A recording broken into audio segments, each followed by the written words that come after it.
It's time for another warm-up review. Let's get going. Outline the pathway of converting phenylalanine to epinephrine. So the first step is going from phenylalanine to tyrosine. The enzyme phenylalanine hydroxylase adds a hydroxyl group. Be sure and know that enzyme. Next, going from tyrosine to dopa, the enzyme tyrosine hydroxylase adds another hydroxyl group. Next, you go from dopa to dopamine, and the enzyme is dopa decarboxylase. This requires B6, and this is the enzyme inhibited by carbidopa. Next, you go from dopamine to norepinephrine. And then the last step is norepinephrine to epinephrine. All right, that brings us to the end of the warm-up. Let's get to that lecture now. In this video, we're going to review the major systolic murmurs: aortic stenosis, mitral regurgitation, mitral valve prolapse, tricuspid regurgitation, and VSD. Now, I had a student tell me last year she had no fewer than 5 heart murmur questions on step 1. Very, very high yield. And I'm going to assume that you've already watched the video on diastolic murmurs where we went over some basics about heart murmurs. So let's start with aortic stenosis. Before we look at the phonocardiogram, think about this with me. We know that aortic stenosis is a systolic murmur, so you're going to hear it between S1 and S2. But do you expect the murmur to begin right with S1? No, there's a tiny gap between S1 and the beginning of the murmur during the isovolumetric contraction period. So S1 is the sound of the mitral valve and the tricuspid valves closing. And right at first, the ventricles are contracting, but the pressure isn't high enough to open the aortic valve and the pulmonic valve yet. So the volume of the ventricles isn't changing, and this is isovolumetric contraction. So even if there is some aortic stenosis, right after S1, the aortic valve is still closed, and there's no blood flowing across it, so there's no murmur right after S1. And then when that pressure gets high enough, it forces the aortic valve open. When the valve opens, you have this ejection click due to those valve leaflets coming to an abrupt stop.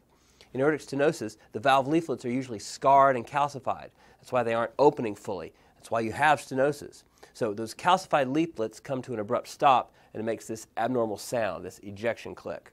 So you hear S1, then there's an ejection click, and then the murmur starts. And this murmur is sometimes described as a crescendo, decrescendo murmur.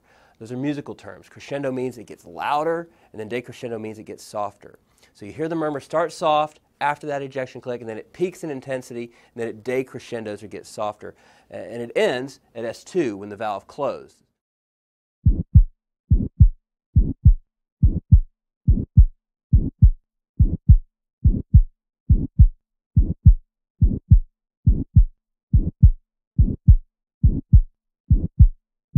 That ejection click can be difficult to hear, but think about the timing and the location.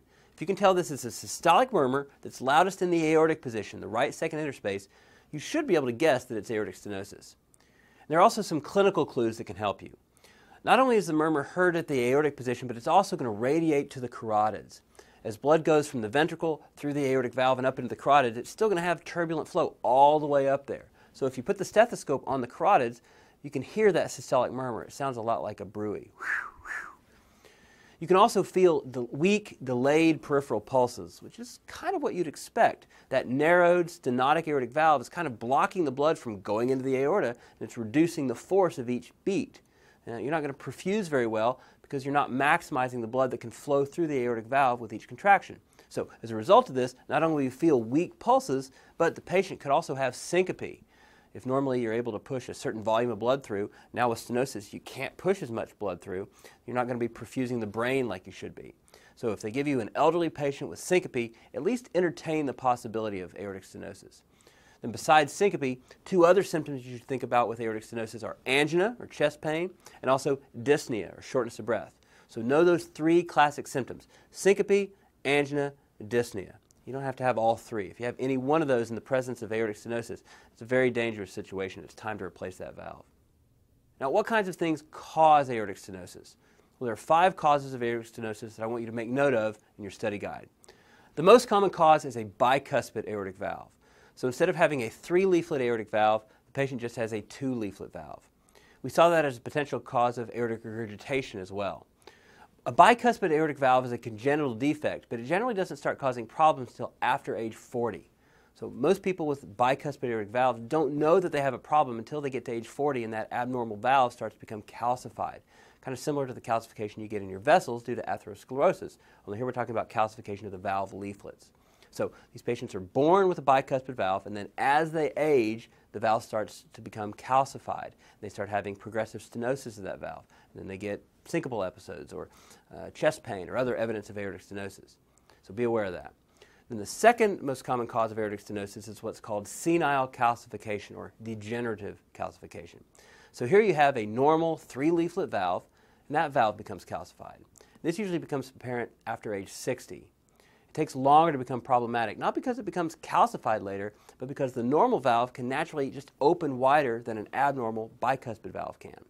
A bicuspid valve is already a little narrowed, and then that senile calcification just becomes symptomatic about 20 years sooner than it was if the valve were normal. So if you have a patient over 60 that develops aortic stenosis, think about senile calcification or degenerative calcification. A third cause of aortic stenosis is chronic rheumatic heart disease. Rheumatic heart disease can cause lots of different murmurs, especially mitral valve lesions. But rheumatic fever can damage the aortic valve as well, and that can lead to aortic stenosis. Another cause of aortic stenosis is you can have a congenital unicuspid aortic valve, just one leaflet. It's much less common than any of the other causes we've just mentioned. And then a fifth cause would be syphilis, because again, tertiary syphilis can affect the aortic root and the aortic valve, just like we saw with aortic regurgitation. So again, the 5 most common causes of aortic stenosis are a congenital bicuspid valve, senile or degenerative calcification, chronic rheumatic valvular disease. So those are the big 3. And then number 4 is unicuspid valve. Number 5 is syphilis, which is very, very rare. Next, let's talk about mitral regurgitation, which is another common systolic murmur. This is a systolic murmur that does begin immediately following S1 with no gap. So what causes the S1 heart sound again? Closure of the mitral and tricuspid valves. So during systole, the mitral valve should be closed and there shouldn't be any blood flow across it. But if the valve doesn't close completely, as the left ventricle contracts and pressure rises, blood is forced back across the mitral valve into the left atrium. So blood regurgitates back across the valve. So this murmur starts immediately after S1, even during isovolumetric contraction, and it continues all the way to S2. So we say that mitral regurg is a holosystolic murmur. It occurs throughout systole.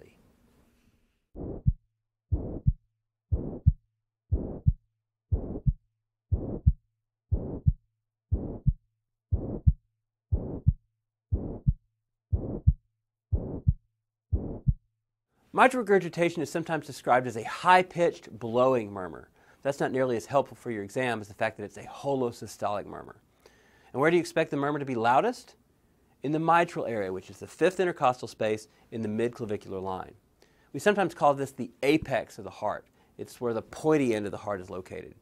The opposite end, superior and medial, is sometimes called the base of the heart. It's almost like the heart's a pyramid with a wide base up top and the point of the pyramid down here. Another good clue is that mitral regurg murmurs can radiate to the left axilla. So if you put your stethoscope in the axilla, you might hear the murmur up there too. And we also said that mitral murmurs are better heard when you put the patient in the left lateral decubitus position, lying down on their left side. Mitral regurg is enhanced by maneuvers that increase total peripheral resistance, or afterload. So hand grip will do this, and so will squatting. When you have the patient perform a hand grip or a squat, it compresses all the arteries, and that increases afterload. And with increased afterload, there's more pressure for the left ventricle to work against, so it's harder to eject the blood. So if there's more pressure in the left ventricle, and more blood in the left ventricle, more blood is going to regurgitate back across the mitral valve, and that regurg murmur will be louder. Now, what are the causes of mitral regurgitation? Well, by far the most common cause is rheumatic heart disease. The valve that's most commonly affected by rheumatic fever is the mitral valve. Endocarditis can also damage the valve and cause some mitral regurgitation. Mitral regurg can be due to ischemic heart disease or left ventricular dilation.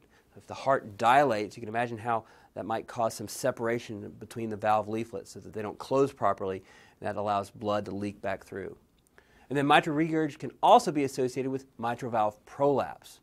Now, be aware that mitral prolapse and mitral regurg can occur together, but they don't have to. You can have prolapse without regurgitation. You can also have regurgitation without prolapse. Let's talk about mitral valve prolapse, which is relatively common, but it usually isn't problematic unless there's also some mitral regurgitation associated with it. So what is mitral valve prolapse? Well, you can think of mitral valve prolapse as being a mitral valve with very large, floppy valve leaflets. almost like there's redundant tissue, so that the valve leaflets billow out like a parachute. During systole, the mitral valve is closed, but it's prolapsing back into the left atrium, expanding, expanding, expanding. And then when the chordae tendineae reach their endpoint, they sort of catch abruptly, and you can hear this mid-systolic click. And then after the click, you may hear a systolic crescendo murmur that increases in intensity as you approach S2.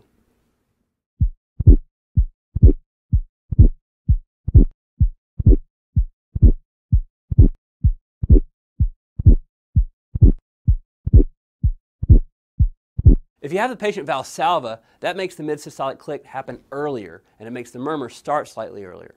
But like most murmurs, the murmur gets slightly softer with Valsalva. So it starts earlier, but it's softer. Let's talk about tricuspid regurgitation. The murmur of tricuspid regurg is very similar to the murmur of mitral regurg, because the tricuspid valve is the right-sided equivalent of the mitral valve.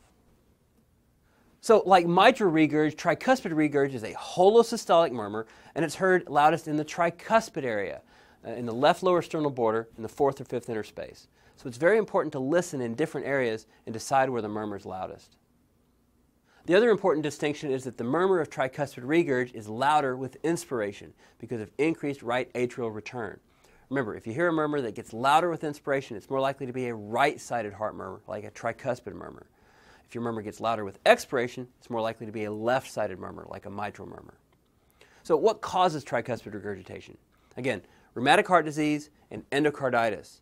What type of patients most likely to have endocarditis of the tricuspid valve? IV drug users. They're injecting drugs, they're contaminating their veins with skin flora, and the bacteria kind of travel to the right side of the heart first. So IV drug users are at increased risk of tricuspid endocarditis, which can cause valve damage and tricuspid regurg. Let's talk about the murmur you hear with a ventricular septal defect, or VSD. Now, this is another type of non-valvular heart murmur. A VSD is a hole in the interventricular septum that allows blood to pass from one side to the other. So what does this murmur sound like? Again, this is a holosystolic murmur, similar to mitral regurg or tricuspid regurg. And it's heard best along the left sternal border, kind of in the tricuspid area. So it could be very difficult to tell a VSD from tricuspid regurg. That's where the clinical scenario comes in. If you see a newborn with this murmur, think about a VSD. If you see an IV drug abuser with this murmur, think about tricuspid regurgitation secondary to endocarditis. To wrap up heart murmurs, I want to do a quick audio quiz. I'm going to give you a short scenario and play you a murmur, and I want you to give me the correct diagnosis. Now, we're going to go through 4 cases, and then I'll give you the answers. Ready? The first one is a 68-year-old woman with a history of rheumatic heart disease and this murmur, which is heard loudest at the apex of the heart.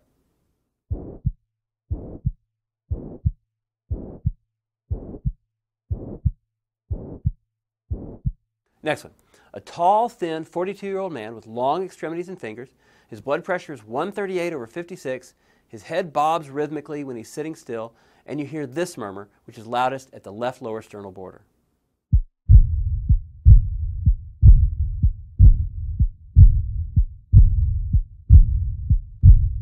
Next one. A 72-year-old man comes to the ER for syncope, and on exam you hear this murmur at the right upper sternum in the second intercostal space.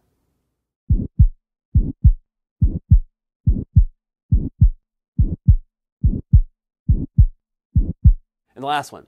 A 49-year-old woman with palpitations and chest pain, and when you roll the patient on her left side and you have her hold her breath with expiration, you hear this murmur at the fifth intercostal space in the midclavicular line.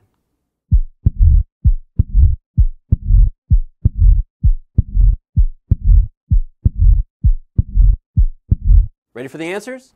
The first one was a woman with rheumatic heart disease and a holosystolic murmur in the mitral position. That's mitral regurgitation. The second one was a tall, thin man with long extremities, which means he either plays center in the NBA or perhaps he has Marfan syndrome. Then he has a wide pulse pressure and that head bobbing and an early diastolic decrescendo murmur along the left sternal border. So this is aortic regurgitation. Remember, patients with Marfan syndrome tend to have dilation of the aortic root, which pulls those aortic valve leaflets apart, and that can cause aortic regurg. The third one was an older man with syncope and a diamond-shaped systolic murmur at the aortic position. That's aortic stenosis. And the last one was a woman with a rumbling, late diastolic crescendo murmur, heard best on expiration, which makes you think mitral, and it's heard best in the left lateral decubitus position, which also makes you think mitral. So this is mitral stenosis. These are exactly the kinds of presentations you can expect to see on step 1, so be able to correctly diagnose these valve lesions. You've seen the images in the study guide, and we've also included a composite image showing all the major murmurs together, which you can download below. Now, the big table in the end of session quiz is a review of all the murmurs we've been discussing, both systolic murmurs and diastolic murmurs. So I want you to work through the quiz, and then we'll go over the answers.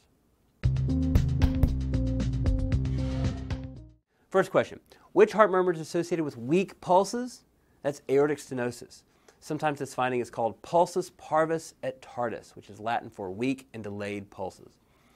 And then for the enormous table, what pathology is associated with each of the following murmurs? A crescendo, decrescendo systolic murmur heard best in the second to third right interspace close to the sternum. That's aortic stenosis. Early diastolic decrescendo murmur heard best along the left sternal border with blood pressure 160/55 is most likely aortic regurgitation. There's that wide pulse pressure again. The late diastolic decrescendo murmur heard best along the lower left side of the sternum would be tricuspid stenosis. Holosystolic murmur, best heard at the apex and often radiates to the left axilla, is mitral regurgitation. Late systolic murmur, usually preceded by a mid-systolic click, is mitral valve prolapse. A crescendo decrescendo systolic murmur, heard best at the second or third left interspace close to the sternum, would be pulmonic stenosis. So it's similar to aortic stenosis, but the location is different. Holosystolic murmur, best heard along the left lower sternal border. This could be either tricuspid regurg or a VSD. You really need the clinical scenario to make a more accurate diagnosis. A rumbling late diastolic murmur with an opening snap, heard loudest in the fifth interspace in the midclavicular line, is mitral stenosis. The continuous machine-like murmur occurring both in systole and diastole is a patent ductus arteriosus. So that's it for heart murmurs. I'll see you next time.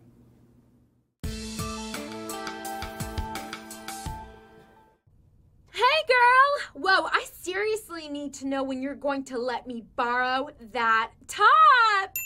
Anyway, so during rounds today, I was presenting this patient with syncope from aortic stenosis, and Dr. Wilkerson was all like, describe his murmur. So I was like, it was a harsh, high-pitched grade 2/6 crescendo, decrescendo, systolic ejection murmur radiating to the carotids. And he was all like, did he have strong pulses? You know, trying to trick me. And I was like, cha, as if the pulses were weak and delayed, you know, classic pulsus parvus et tardus, dude. My physical exam skills are like seriously legit. So we sent his butt into surgery. The patient, not Dr. Wilkerson. Okay, so when can I borrow that top? Seriously.